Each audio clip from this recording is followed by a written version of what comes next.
Bismillahirrahmanirrahim.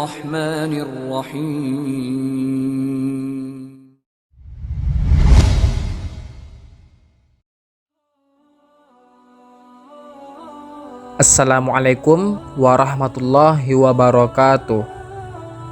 Pada kesempatan kali ini, izinkan kami untuk membacakan dalil-dalil dari ayat-ayat Al-Quran maupun hadis-hadis Rasulullah Shallallahu Alaihi Wasallam yang berkaitan dengan dosa besar ke-16, yaitu persaksian palsu. Semoga bermanfaat. Dalil pertama, Allah Subhanahu wa Ta'ala berfirman yang artinya, demikianlah perintah Allah, dan barang siapa mengagungkan apa yang terhormat di sisi Allah, maka itu lebih baik baginya di sisi Tuhannya. Dan dihalalkan bagi kamu semua hewan ternak, kecuali yang diterangkan kepadamu keharamannya. Maka jauhilah olehmu penyembahan berhala-berhala yang najis itu, dan jauhilah perkataan dusta. Quran Surah Al-Hajj ayat 30. Dalil kedua, Allah Subhanahu wa Ta'ala berfirman yang artinya, dan orang-orang yang tidak memberikan kesaksian palsu, dan apabila mereka bertemu dengan orang-orang yang mengerjakan perbuatan-perbuatan yang tidak berfaedah, mereka berlalu dengan menjaga kehormatan dirinya. Quran Surah Al-Furqan ayat 72. Dalil ketiga, Allah Subhanahu wa Ta'ala berfirman yang artinya, dan seseorang yang beriman di antara keluarga Fir'aun yang menyembunyikan imannya berkata, apakah kamu akan membunuh seseorang karena dia berkata, Tuhanku adalah Allah? Padahal sungguh, dia telah datang kepadamu dengan membawa bukti-bukti yang nyata dari Tuhanmu. Dan jika dia seorang pendusta, maka dialah yang akan menanggung dosa dustanya itu. Dan jika dia seorang yang benar, niscaya sebagian bencana yang diancamkannya kepadamu akan menimpamu. Sesungguhnya Allah tidak memberi petunjuk kepada orang yang melampaui batas dan pendusta.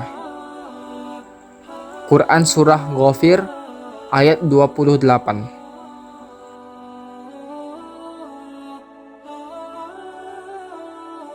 Dalil keempat, Nabi Shallallahu Alaihi Wasallam bersabda yang artinya, maukah aku beritahukan kepadamu dosa besar yang paling besar?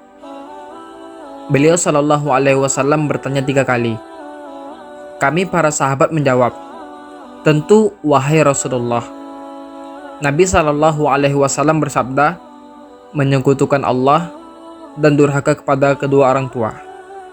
Awalnya beliau bersandar, kemudian duduk dan bersabda, serta camkanlah juga perkataan bohong dan saksi palsu. Nabi selalu mengulanginya sehingga kami berkata dalam hati kami, seandainya beliau diam.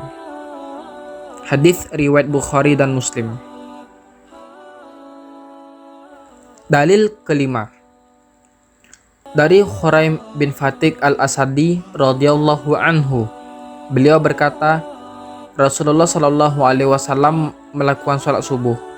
Selesai sholat, beliau bangkit dan berkata, persaksian palsu itu disamakan dengan perbuatan mensekutukan Allah. Beliau mengucapkannya sebanyak 3 kali. Kemudian beliau membacakan ayat, maka jauhilah olehmu berhala-berhala yang najis itu, dan jauhilah perkataan-perkataan dusta dengan ikhlas kepada Allah. Quran Surah Al-Hajj ayat 30. Hadis riwayat Abu Daud nomor 3599, hadis riwayat Tirmizi nomor 2300, dan hadis riwayat Ibnu Majah nomor 2372. Demikianlah dalil-dalil yang telah kami bacakan tadi berkaitan dengan dosa besar ke-16, yaitu persaksian palsu. Semoga Allah Subhanahu wa Ta'ala senantiasa menjaga lisan kita agar terhindar dari berbuat persaksian palsu. Jika teman-teman suka dengan konten kami, silakan teman-teman like, subscribe, dan di-share. Jikalau ada saran dan kritik, silakan teman-teman komentari pada kolom komentar di bawah ini. Kami mohon maaf jika ada kesalahan ataupun kekeliruan. Terima kasih atas perhatiannya. Semoga bermanfaat. Assalamualaikum warahmatullahi wabarakatuh.